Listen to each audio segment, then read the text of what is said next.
I'm John Robison. I'm here with Ray Millette.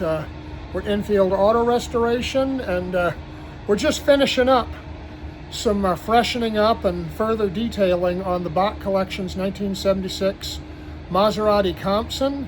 And we thought that we would just offer some thoughts on why this is an ongoing process of improvement as opposed to a once and done thing where you restore a car and it leaves, or even once and come back for maintenance. The standard of care in a place like the Bach Collection calls for something quite a bit more.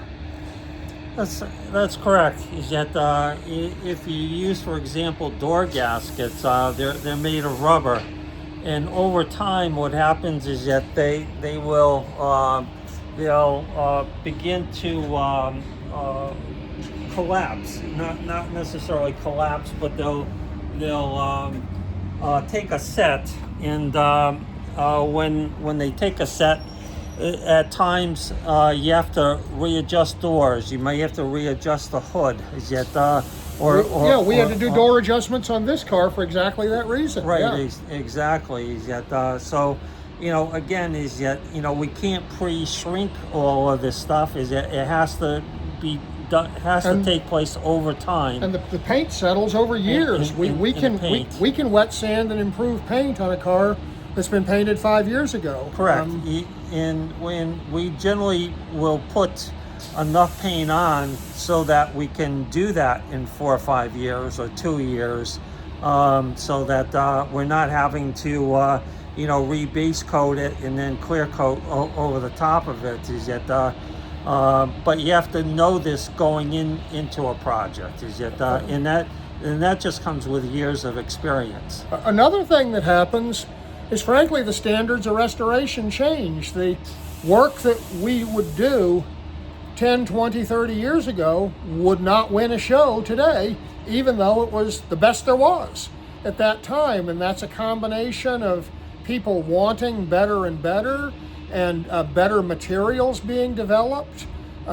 We are changing from having to work with scrounging new old stock or used parts to being able to actually use computer technologies to machine flawless new copies of things that 5 years ago were just unobtainable. You're absolutely right, John. Yes, is that we're in an age where there's much more products and services out there that we're able to use and be able to actually perfect these cars. If we just look at something like the Compson logo here as an example. Got the camera backwards, so I'm sorry that it's showing up backwards. But when we look at something like that, in the not too distant past, if one of these cars came in and the logo was bent or it had been snagged by buffer and cracked, that was like a huge problem for us. But today, we can take that broken piece, scan it, make a drawing, feed that into one of our CNC machines, and we can make one that never had anything wrong. And it is nicer than what Maserati made originally. We can take a taillight gasket where the rubber crumbled, and we used to have so much trouble over that because we couldn't get these little parts.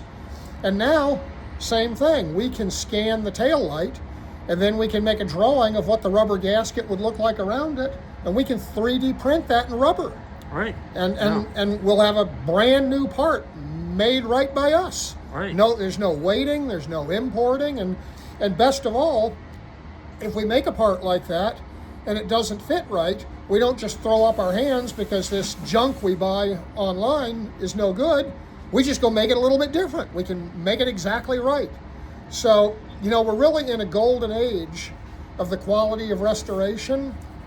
And one thing that it leads to is every single year we take back these really high-line restorations that we do, and we trade off people looking at them, and we look as carefully as we can to find things we can improve or fix. And we send these cars home after annual services better than they were the day they left the shop as a finished restoration. And if it won a show then, it's even better now. And I would say we're really proud of that, Ray and Nate. Oh, absolutely. Yes, we are. Yep. So Yep. really a really cool thing. Yep.